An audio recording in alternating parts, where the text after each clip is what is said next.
TV Globo apresenta a Corrida Espacial.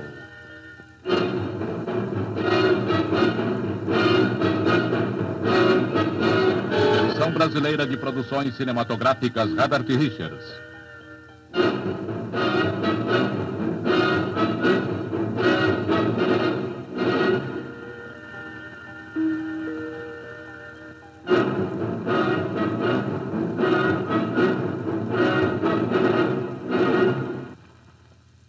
Sou Mike Wallace. Nosso título, A Corrida Espacial, significa a rivalidade entre os Estados Unidos e a União Soviética quanto à propaganda e as vantagens militares. Nosso programa mostrará essa disputa e verão filmes americanos e também filmes russos nunca antes vistos por ninguém fora do serviço de informações. E o que é mais importante, nosso programa mostrará a vocês que a corrida espacial sempre envolveu um grande ideal.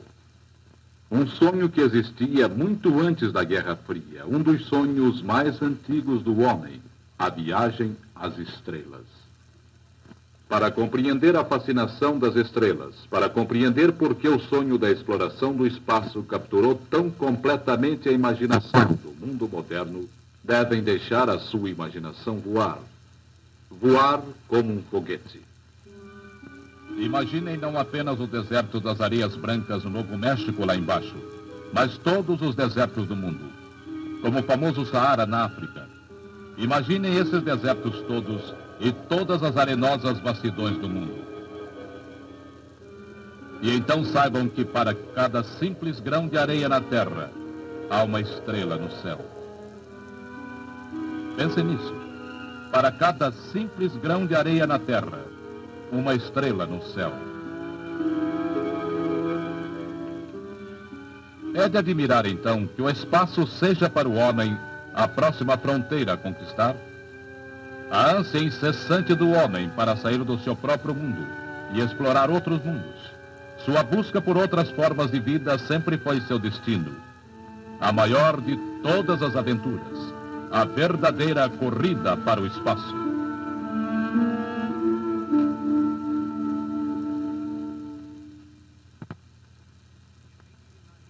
Em 1898, a ciência da viagem espacial do século XX foi iniciada por um professor russo, Konstantin Eduardovich Tsiolkovsky. Tem havido várias pretensões russas de serem os primeiros na ciência, mas foi fato autêntico que 60 anos antes da época, Tsiolkovsky afirmava que o desenvolvimento dos foguetes levaria às viagens espaciais. E em 1903, ele desenhava e construía o seu modelo de nave espacial. Também criou uma nova palavra para os satélites artificiais da Terra, cuja criação previu. Ele os chamou Sputniks, que em russo significa companheiros de viagem. Esta é a moderna Kaluga, cidade natal de Tsiolkovsky, e hoje teremos o prazer de ouvir uma de suas netas, Maria Samburova.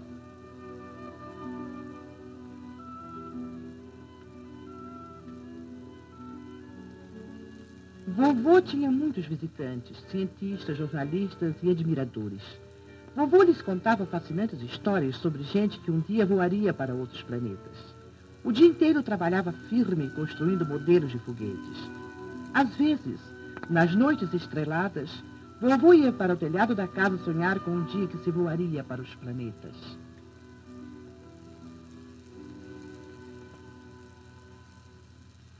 Eram muito mais que sonhos. As ideias de Tsiolkovsky foram as primeiras visões científicas das viagens espaciais. É interessante que tenham sido sempre essas duas nações, Rússia e Estados Unidos, as que desde o princípio lideraram a corrida espacial. Pois foi um americano, o Dr. Robert Goddard, em Worcester, Massachusetts, quem transformou os foguetes modernos de um sonho teórico em uma realidade de engenharia. O Dr. Goddard iniciou suas pesquisas de foguetes desde 1913, e os círculos cientistas em breve o respeitavam. Mas custava dinheiro, e ele tirava do seu limitado ordenado de professor colegial para realizar esse teste histórico. Num panfleto científico publicado logo após a Primeira Guerra Mundial, Ele propunha usar foguetes para levar instrumentos científicos à estratosfera e também à Lua. Nós temos hoje conosco a viúva desse pioneiro dos foguetes, a senhora Robert Goddard. Senhora Goddard, seu marido foi um homem dedicado à ciência, mas eu soube que depois da publicação deste folheto sobre foguetes, muita gente o chamava o fogueteiro da Lua. Tenho aqui recortes do New York Times de 12 de janeiro de 1913 e até de 1920, onde o comentarista insinua que o seu marido nem sequer sabia física elementar, e que o folheto sobre foguetes era tão científico como todas as fantasias de Júlio Verne. O que sentia o seu marido ao ver artigos como este? É claro que esse tipo de publicidade fere, especialmente quando aparece em jornais como o New York Times. Mas ele gastou muitos e muitos anos trabalhando na teoria matemática que permite a propulsão a jato. Ele sentia que a matemática indicava que as coisas os produtos que ele conseguira, tudo que procurava, estavam a ponto de serem provados. Por isso não deixava que essas críticas o afastassem de suas experiências. Eu creio que a plateia deve saber, senhora Goddard, que a senhora foi o cameraman que fotografou todas as grandes provas do Dr. Goddard em matéria de foguetes. Lembra-se dessas históricas cenas, senhora Goddard? Sim, bem me lembro. Isto foi em Noben, em 1928. Foi um dos primeiros voos de foguetes usando combustível líquido. Os foguetes tornavam-se tão grandes e o voo tão longo que vimos que se tornava perigoso o teste em qualquer área densamente povoada. Por isso mudamos-nos para Novo México, onde este pavilhão de testes foi construído.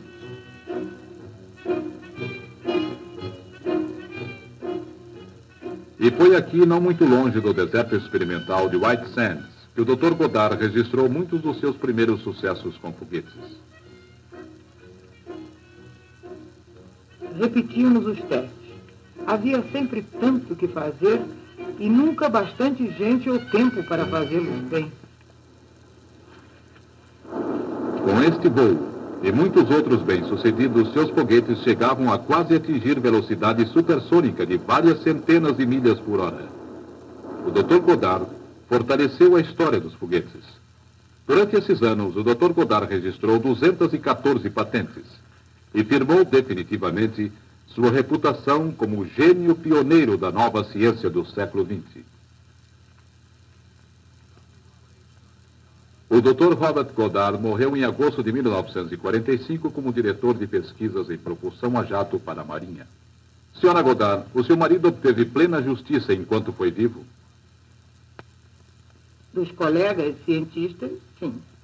Também naqueles dias era possível se comprar uma cópia de uma patente por 10 cents. Eu soube que havia um importante pedido para todas as patentes dele. Esse importante pedido veio da Alemanha. Muito obrigado pela sua visita, senhora Goddard. Após a Primeira Guerra Mundial, havia na Alemanha um punhado de idealistas que conheciam Tsiolkovsky e Robert Goddard e que acreditavam no sonho de viajar para as estrelas. O líder desse grupo era o distinto teorista Dr. Hermann Oberth. Ele, junto com alguns outros, formaram a Sociedade Alemã de Viajantes Espaciais. Um dos mais entusiasmados membros desse pequeno grupo era um rapaz de 18 anos, destinado a se tornar um dos gigantes do programa espacial americano. Seu nome, Wernher von Braun. Usando algumas das ideias de Goddard e muitas próprias, os alemães fizeram toda a sorte de experiências com os foguetes.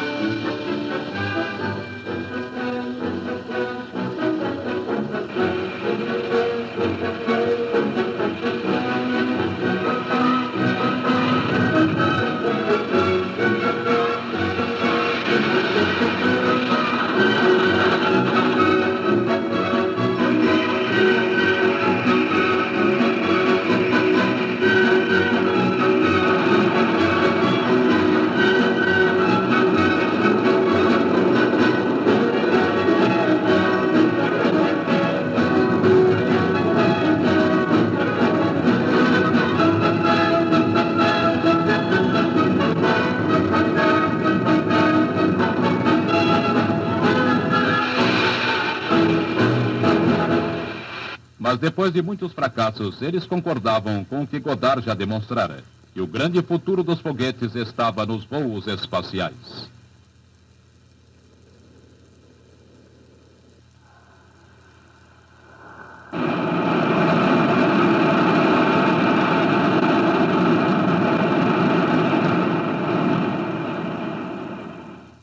Como Goddard e tantos outros cientistas, os alemães tinham problemas financeiros e estavam para se separarem.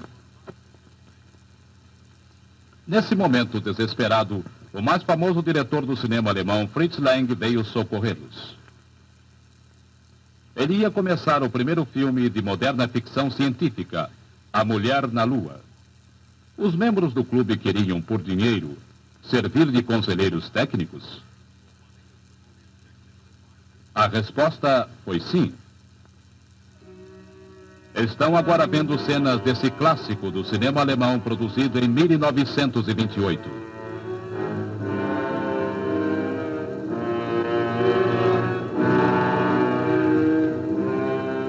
Para tornar o lançamento mais dramático, Lang concebeu a ideia de o tornar invisível até o verdadeiro momento de disparar. Os pioneiros alemães dos foguetes espalharam a dramática visão do seu sonho pelo mundo inteiro.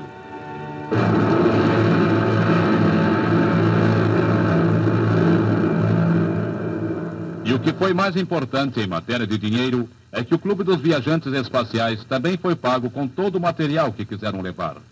Esse material foi depois usado como peças componentes dos foguetes do clube. Mas não demorou muito para que os lucros do filme também se transformassem em fumaça. E desesperadamente o clube reiniciou a procura de uma nova fonte de fundos. E bem cedo, esta entrou em cena. Os fanáticos alemães do espaço queriam ir à Lua, a Marte, a Vênus, a Via Láctea. Este alemão fanático queria apenas chegar à Inglaterra.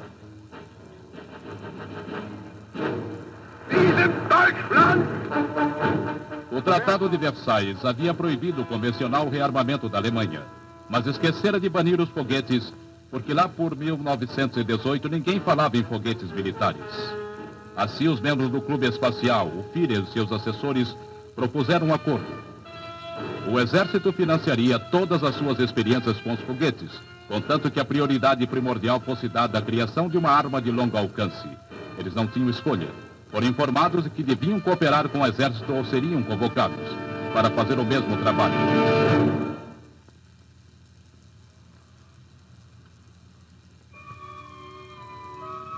Esta é Peenemünde, uma remota vila pesqueira ao longo da costa báltica.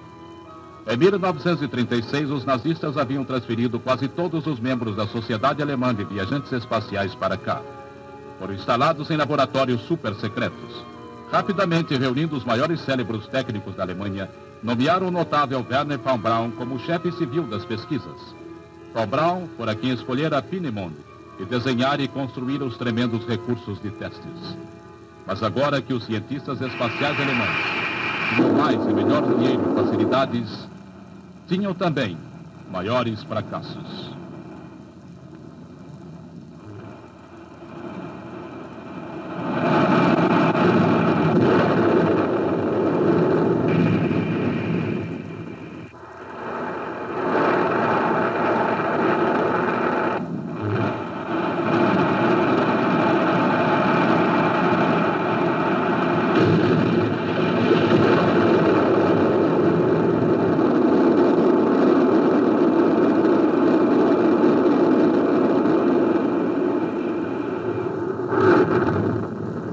Mas em breve houve alguns lançamentos experimentais bem-sucedidos.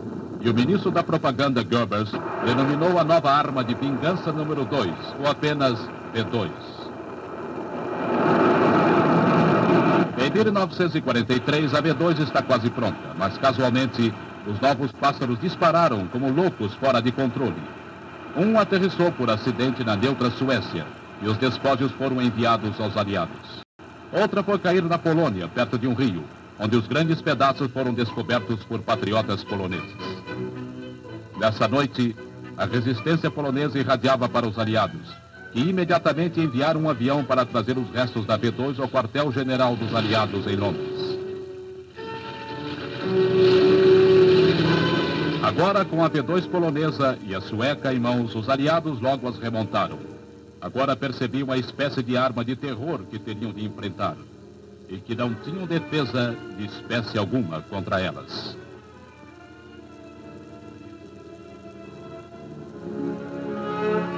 O alto comando aliado sabia que, se os alemães pudessem construir uma quantidade suficiente dessas bombas, podiam destruir Londres e pulverizar os portos ingleses para que os aliados não os usassem na invasão da França.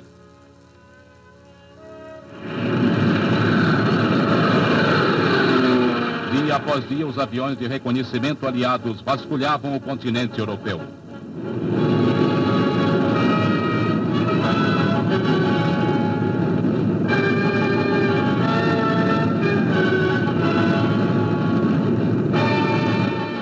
A sorte estava do lado aliado. Um bombardeiro da RAF em voo de reconhecimento sobre os Balcãs bateu uma fotografia aérea da obscura vila pesqueira de Peenemünde.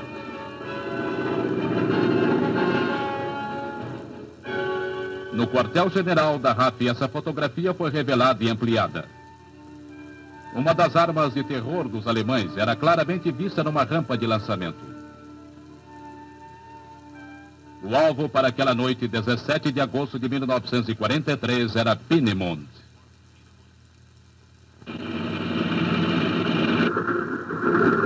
Trezentos pesados bombardeiros ingleses subiram ao ar.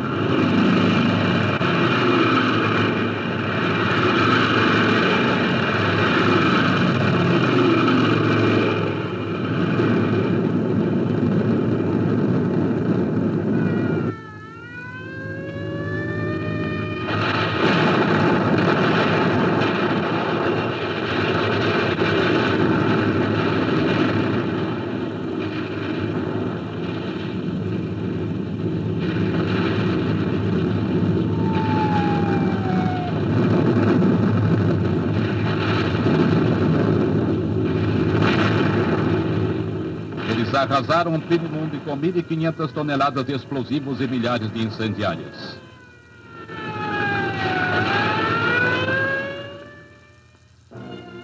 O raid de 17 de agosto destroçou Peenemünde.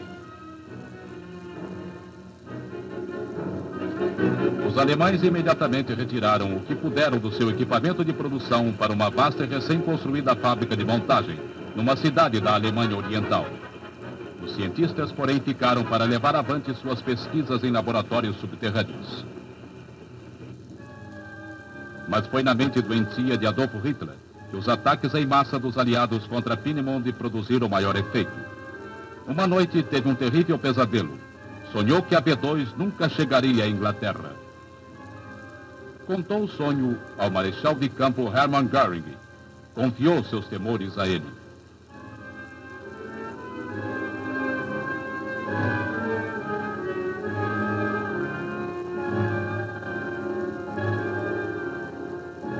Então o Führer recobrou a confiança e tomou uma decisão que quase mudou o curso da história do mundo.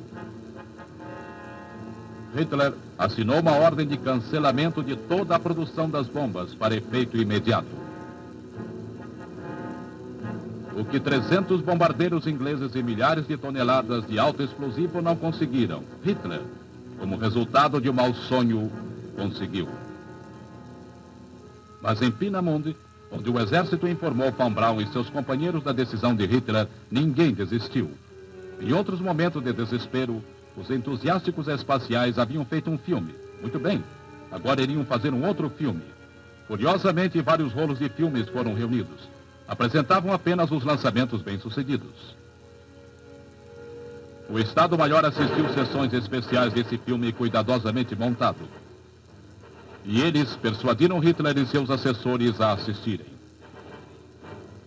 E talvez, na mais importante premiere cinematográfica da história, uma plateia de um homem só viu o filme. Ali estavam as armas criadas por Von Braun, servidas com requinte. Estão vendo agora cenas autênticas tiradas desse histórico filme. Jamais um filme foi mostrado a tão receptiva plateia.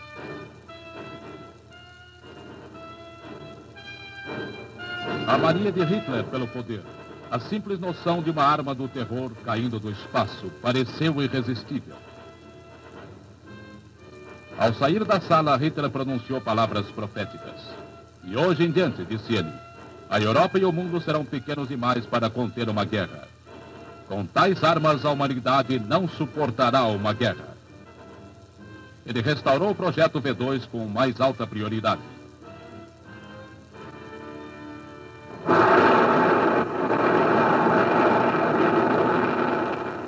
Dentro de poucos meses, o foguete aperfeiçoado oferecia um desempenho horrível.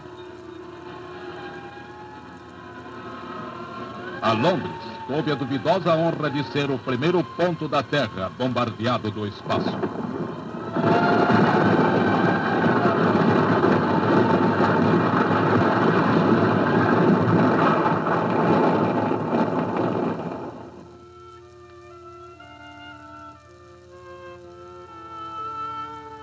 A V2 era realmente uma arma de vingança.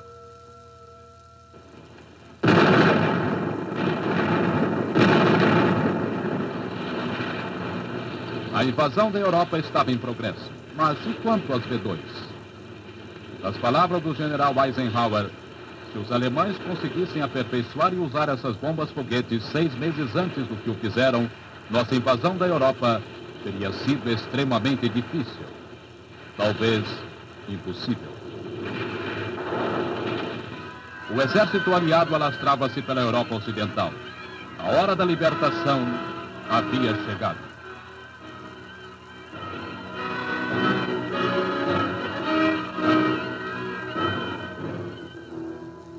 A Alemanha estava dominada. Pelo ponto de vista do exército alemão, na primavera de 1944, a V2 era pequena demais e tarde demais. Em breve, o exército americano do oeste e o exército russo do leste se encontrariam no rio Elba.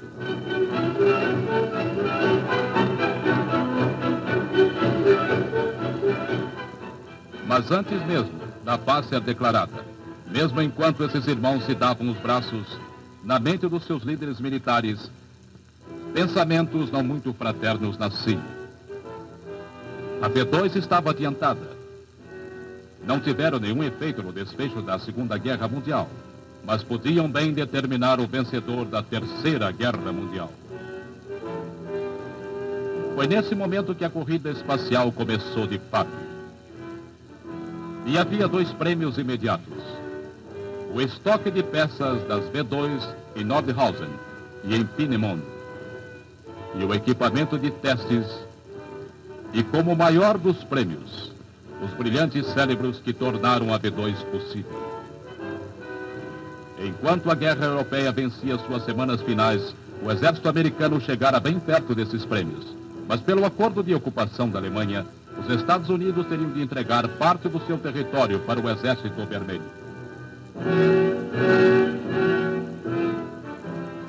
O oficial americano encarregado era o Major-General Roder M. Toptoy, então coronel a cargo de informações técnicas mundiais na Europa, e agora comandante-geral do campo de provas de Aberdeen e Maryland. Tinha que agir rápido o general Toptoy, e como fez, né? O nosso serviço de informações nos informou que o Dr. Werner von Braun e seus companheiros tinham sido deixados pelo Exército para continuarem o desenvolvimento do programa das V2. Achei que os cérebros desses homens, se os achássemos, deviam ser postos a serviço dos Estados Unidos. Afinal, eles formavam o único time europeu experiente em projéteis. Enviei então um telegrama ao Washington pedindo permissão para procurá-los e enviar 300 dos mais notáveis cientistas alemães em projéteis para os Estados Unidos. Descobri que patrocinavam a ideia muito impopular. Assim, dentro em pouco, estava em Peenemünde dirigindo o projeto em pessoa. Finalmente consegui obter a aprovação, não para os 300 cientistas alemães, como havia requerido, mas apenas para 100. Isso foi o começo da Operação Paperclip. Ao mesmo tempo, ordenei ao meu ajudante, Coronel James P. Hamill, então major, para vir a Nordhausen imediatamente. E remover peças de V2 para montar uma centena de foguetes antes que os russos tomassem conta da área. O coronel Hamill conseguiu reunir veículos suficientes e rapidamente os carregou com equipamento e peças de V2. Quando voltei da Alemanha, Hamill e seus homens haviam conseguido passar seus caminhões e sua preciosa carga para a zona americana 2 dias antes do Exército Vermelho chegar. Quanto ao prêmio maior, os cérebros que construíram as V2, eu previamente recebera más notícias. Nossos agentes enviados a Peenemünde acharam o lugar vazio e em ruínas e o Exército Vermelho no controle.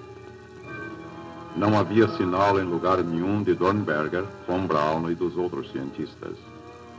Muito desapontados, deduzimos que haviam fugido para o leste. Intensificamos a Operação Paperclip. Em certas áreas não ocupadas, destacamos paraquedistas e agentes especialmente treinados, na esperança de que ainda encontrassem alguém. Em outros lugares, preparamos verdadeiras armadilhas. Achamos alguns importantes cientistas, mas parece que aqueles que realmente queríamos haviam escapado da rede. O que não sabíamos é que quando o exército russo se aproximara de Peenemünde, von Braun e seus colegas haviam se apossado de 2 velhos caminhões. Carregaram esses caminhões com planos, desenhos e material escolhido e rumaram para um esconderijo nas montanhas do sul da Alemanha, de onde esperavam continuar sua fuga. Finalmente, quando se tornou óbvio que a Alemanha perdera a guerra, decidiram, como contou von Braun, ir para o oeste. O general Dornberger, os cientistas das V2 e o próprio von Braun renderam-se. O braço de von Braun fora quebrado num acidente durante a fuga para a Baviera. Com a rendição destes cientistas e o grande número de peças da V2 em nosso poder, a Operação Paperclip foi um tremendo sucesso. Quer dizer, então, que o senhor pôde promover a ida de 100 cientistas para os Estados Unidos? Bem, na verdade eu levei 127. Esta foi a lista que eu senti formaria uma equipe completamente integrada nos teleguiados e especialistas de real experiência. E o que diziam os cientistas? Muitos deles não seriam contrários à publicidade e outros problemas oriundos de sua vinda para os Estados Unidos? Sim, o presidente e o Congresso foram solicitados a devolver esses estrangeiros inimigos à derrotada Alemanha.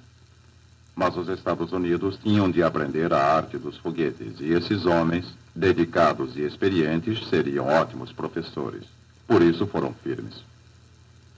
O general Toptoy acha que vocês devem saber que, graças à sua iniciativa e dedicação ao dever e à sua eficiente direção do programa de teleguiados do Exército, recebeu dos Estados Unidos no ano passado a sua mais alta condecoração em tempos de paz, a Medalha de Serviços Destacados, e muito apreciamos tê-lo aqui conosco. Sob o jugo de Hitler havia 3.000 cientistas, engenheiros e operários em Peenemünde. A maior parte desses homens e seu valioso equipamento foi para a Rússia. Mas em resultado da Operação Paperclip, a nata do grupo em inteligência foi levada para os Estados Unidos. Assim, o primeiro round da corrida para o espaço terminou em empate. A guerra acabara e ambos os lados estavam quites.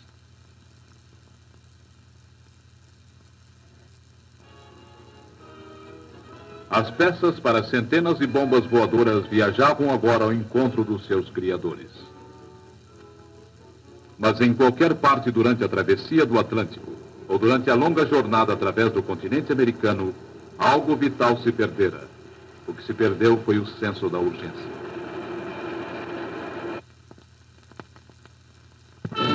Para os Estados Unidos, esta era a década para gozar a vida. As tropas regressaram vitoriosas. E numa hora dessas, quem vai pensar em foguetes ou no espaço? Um país amante do riso queria uma vida normal, em casa, com a família. Estes iriam ser os melhores anos de suas vidas. De 1947 a 57, houve 54 milhões de novos carros. 11 milhões de novas casas e mais de 3 milhões de novos diplomados nas universidades americanas. Mas o que mais a América fez durante esses anos não foi trabalhar, nem isso requeria estudos. Tiveram bebês, a maior safra da história. 39 milhões de nascimentos em 10 anos. Durante os mesmos anos, 50 milhões de aparelhos de TV foram vendidos. E em 1948, esta era a face mais conhecida da América. Mas no mundo de Milton Berle, para este outro mundo, foi uma grande mudança. Aqui, em escolas primárias e secundárias, metade do programa era dedicado à ciência. As universidades soviéticas davam o máximo, treinando cada ano 150 mil cientistas e engenheiros, homens e mulheres, em comparação aos 70 mil dos Estados Unidos. Os soviéticos também experimentaram milhares de seus recém-desenvolvidos foguetes. Estes são os primeiros filmes mostrados ao público das pesquisas russas sobre foguetes. Com a sabedoria adquirida com essas pesquisas, com a tremenda onda de novos diplomados das escolas técnicas e científicas, não demorou muito para que novos foguetes rolassem pelas ruas de Moscou.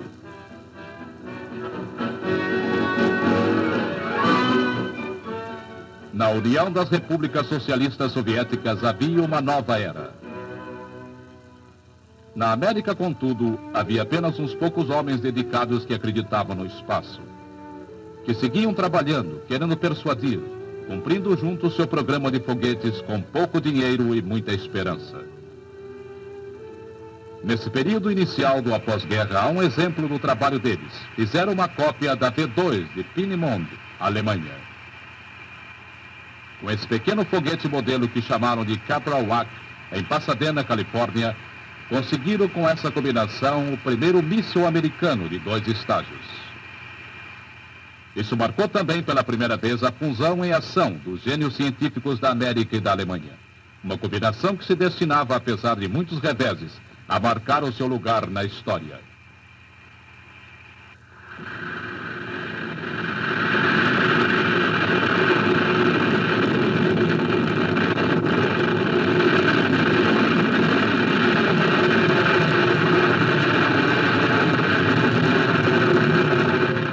Do lançamento desse foguete ao subsequente desenvolvimento de outros, tais como o Viking e o Atlas, o programa americano de foguetes finalmente começara.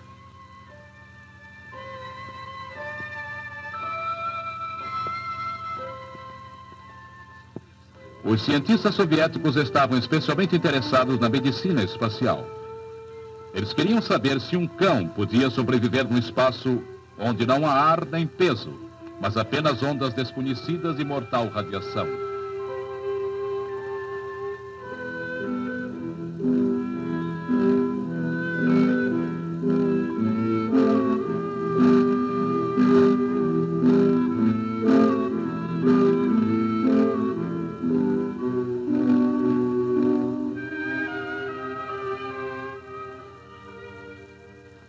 Com uma câmera colocada dentro do míssil, os russos lançaram 2 cães vivos ao espaço. Os cães são vistos aqui experimentando a falta de peso, como mostra o desprendimento da válvula no painel de frente. Essa válvula está completamente sem peso.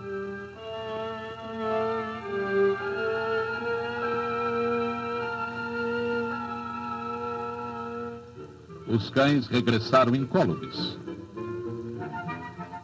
O passo seguinte: colocar um cão em órbita em volta da Terra. Os russos não faziam segredo de sua intenção de criar satélites da Terra. Com crescente franqueza discutiam seus planos com qualquer um disposto a ouvir ou a ler. E o premier Khrushchev, em pessoa, em agosto de 56, oficialmente anunciava o desenvolvimento russo de um míssil balístico internacional com raio de 8.000 quilômetros. Se os russos podiam lançar tais mísseis, podiam também lançar os satélites. A data em alvo foi em 1957, o Ano Geofísico Internacional, um estudo científico da Terra pelas Nações Unidas. Os russos anunciaram que em qualquer dia de 1957 eles iriam lançar o seu satélite da Terra. Os Estados Unidos também prometeram lançar o seu satélite. Mas no nosso programa de satélites, nós, os americanos, estávamos bem atrasados. Por quê? O que acontecera? Tínhamos o dinheiro, os recursos e a sabedoria científica. Infelizmente, uma série de decisões erradas levaram-nos à frustração e ao fracasso. Apresentamos os seguintes fatos em homenagem aos homens que compreenderam a importância do espaço.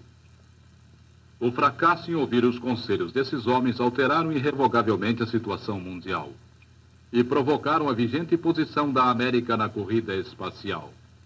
Agora apresentamos fatos baseados em depoimentos juramentados perante o Congresso americano.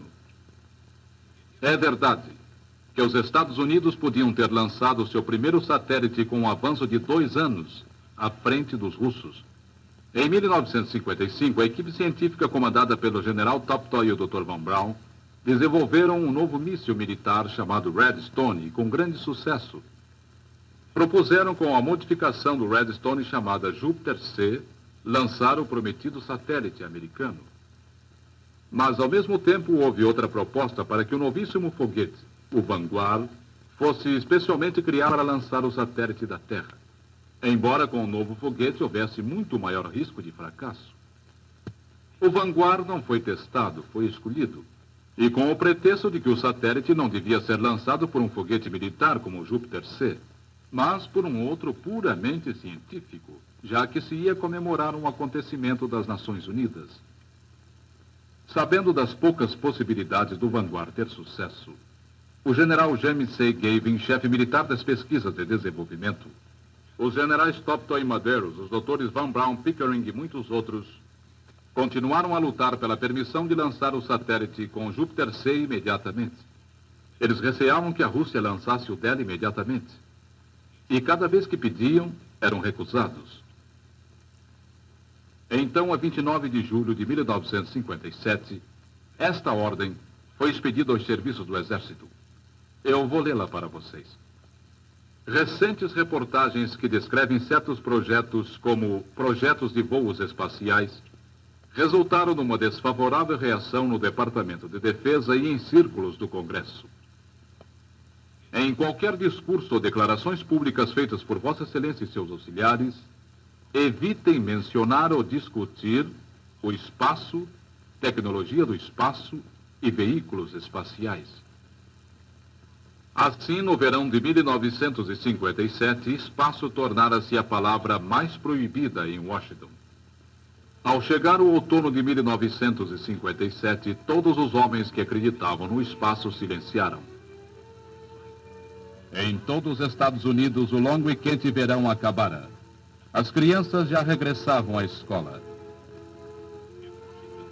Em Washington, o programa espacial se estiolava em frustração. Mas na União Soviética...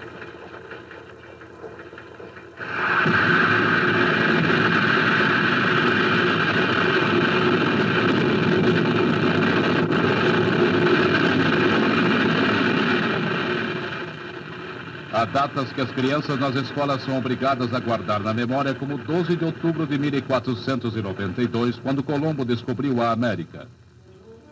Agora, havia uma nova data para as crianças russas se lembrarem. 4 de outubro de 1957, quando Sputnik, o primeiro satélite da Terra, foi lançado. A nova Lua circulava o globo a cada 96 minutos.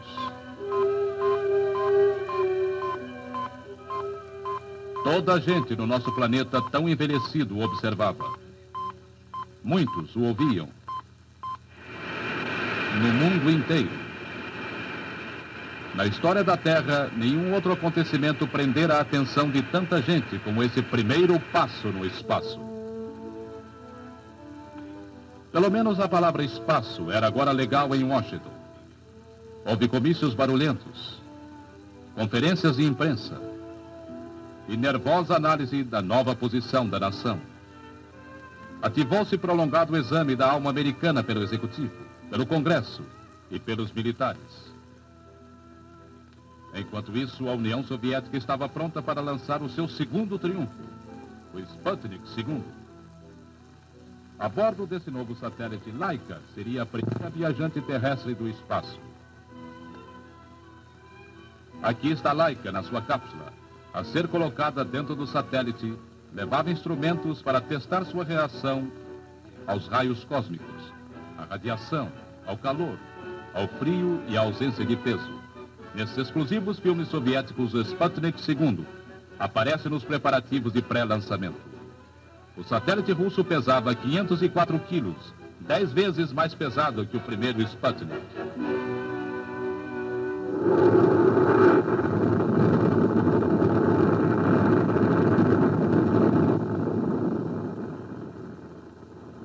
A 3 de novembro de 1957, comemorando o 40º aniversário da Revolução Russa, o segundo satélite artificial da Terra entrou em órbita.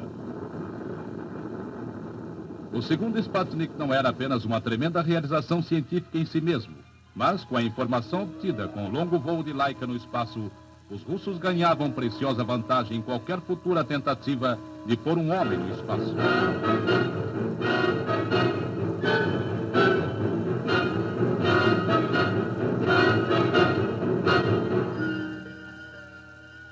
Em desespero, os Estados Unidos recorreram ao Vanguard. Cerca de 200 jornalistas de todas as partes do mundo foram levados para assistir ao acontecimento. Na rampa de lançamento, eles recebiam notícias acuradas, testemunhavam o menor detalhe dos preparativos, geralmente secretos. Parecia o carnaval em Cabo Canhaveral.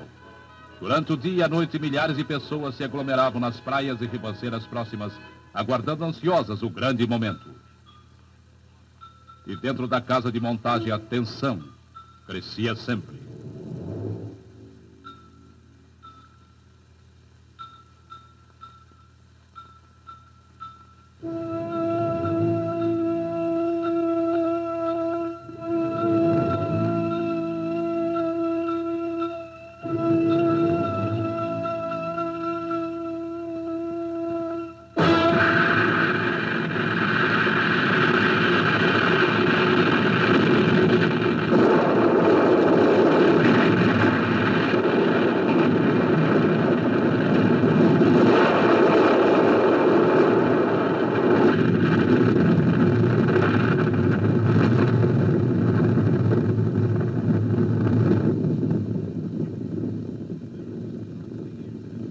O prestígio da América nunca estivera tão baixo do que nesse momento. 11h45 da manhã, 6 de dezembro de 1957.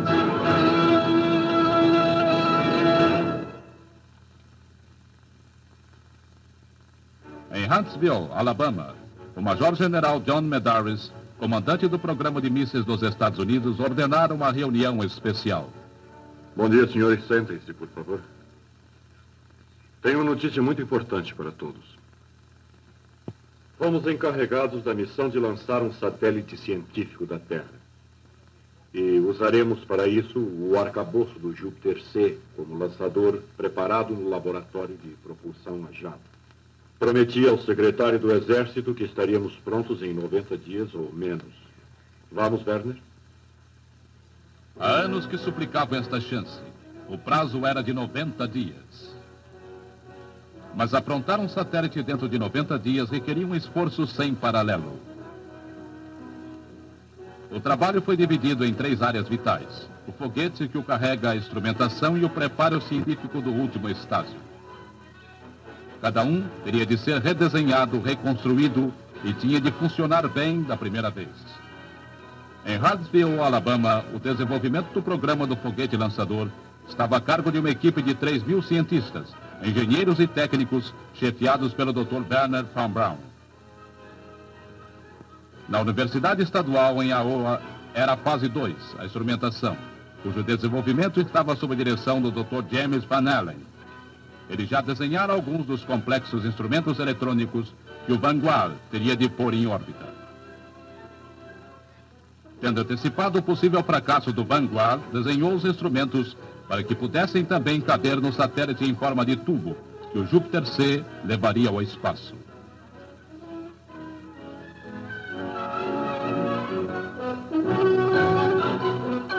No seu terreno de 80 quilômetros quadrados, para pesquisas e desenvolvimento, o Dr. William Pickering e seus subordinados enfrentavam o mesmo prazo fatal.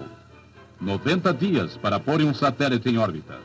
Sua tarefa, fase terceira, construção e preparo dos estágios superiores do foguete que funcionariam depois que o Júpiter C lançasse seu satélite no espaço.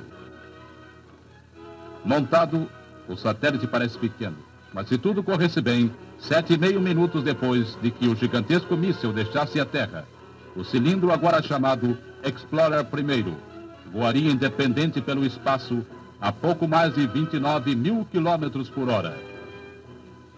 Se tudo corresse bem. Cabo Cañaveral, Flórida, quarta-feira, 29 de janeiro de 1958.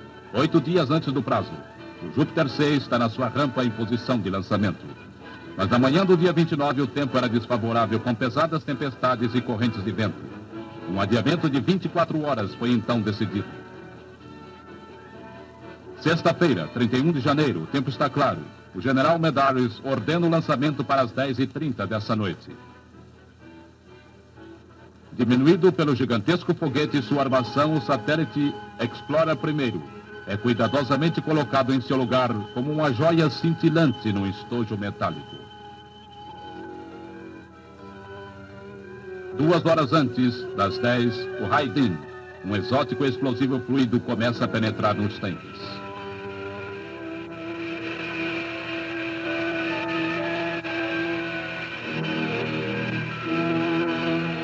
Os minutos se passam. Os focos de poderosos holofotes iluminam o míssil, verdadeira estrela de um dos maiores dramas de suspense dos nossos tempos.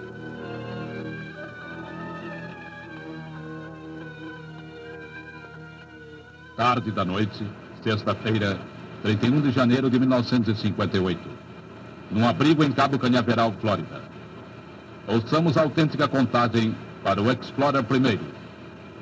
O homem dirigindo a contagem é o engenheiro de balística do Exército, Robert Moster.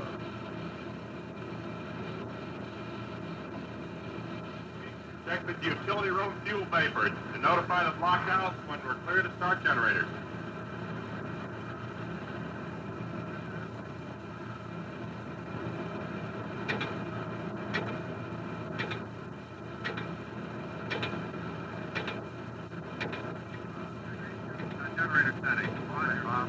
Control voltage on. Gyros on. Second launch loading has been completed. Roger.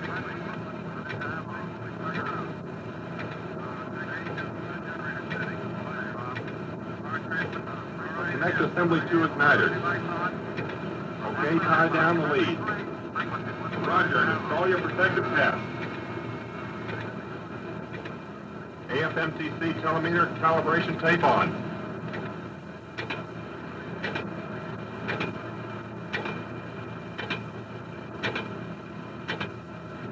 Check all operating lights and meters for proper operation. Fire panel check. Fire panel okay.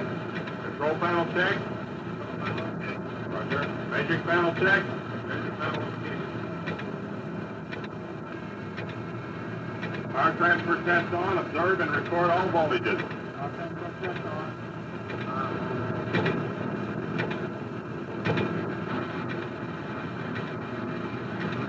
What's the clear for launch? Clear to launch. Yeah.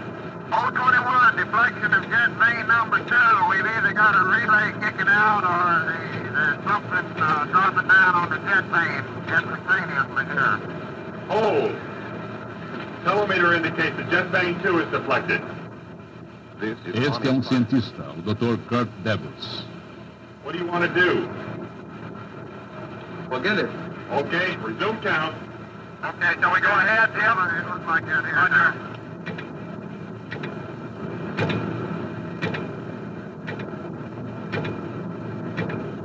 Destruct arm. There's that on. That's complete. All right, give me range stage, that safety. I don't have it yet. Range stage. Range stage.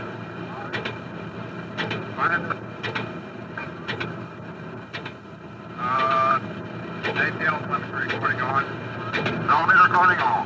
UEL recording on? Yes. 20 seconds. Frequency 111, Terry. Roger, 15 seconds. 10, 9, 8, 7, 6, 5, 4, 3, 2, 1. Fine command. Fine command. Fuel tank pressurized. Launch tank pressurized. Missile power. Ignition. Mainstay. Lift off. Lift off.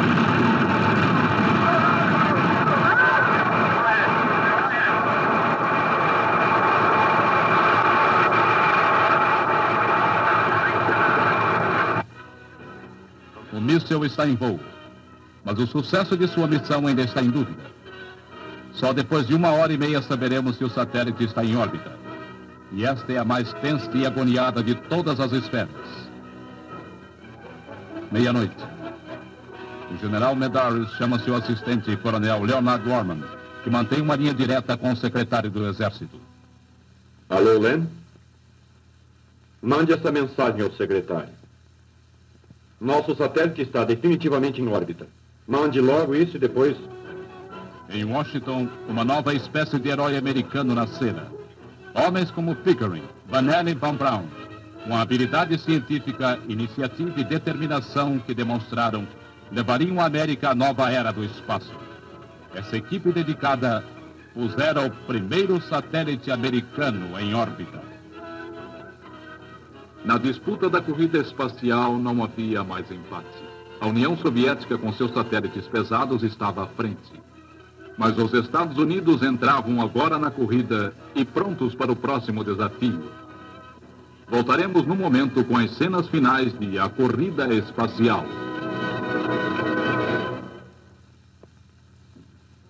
Agora, a ciência colocará satélites com instrumentos em torno dos planetas e da Lua, que tiraram esses filmes autênticos de sua face escondida. Mas a maior ambição dos cientistas é fazer o próprio homem chegar aos outros mundos. Dentro em breve, nesse mesmo canal, verão a excitante história de O Homem no Espaço, demonstrando os perigosos testes realizados pelos Estados Unidos e pela União Soviética ao prepararem homens para a exploração de novos mundos.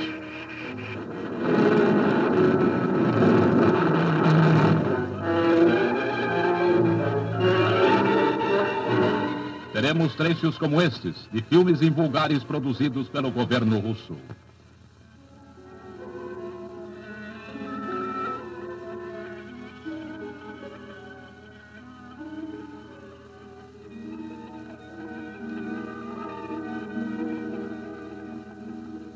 Agora os dois lados puseram satélites em órbita. E em breve haverá muito mais satélites, mais pesados, com equipamentos eletrônicos mais complexos. Mas nenhuma coleção de tubos eletrônicos é tão complexa e avançada como o cérebro do homem. Esta será a próxima competição, a grande competição, a corrida para colocar um homem no espaço. Pois o espaço é a nova fronteira do homem, a exploração de novos mundos, a busca de novas formas de vida. É o destino do homem, é a sua maior aventura.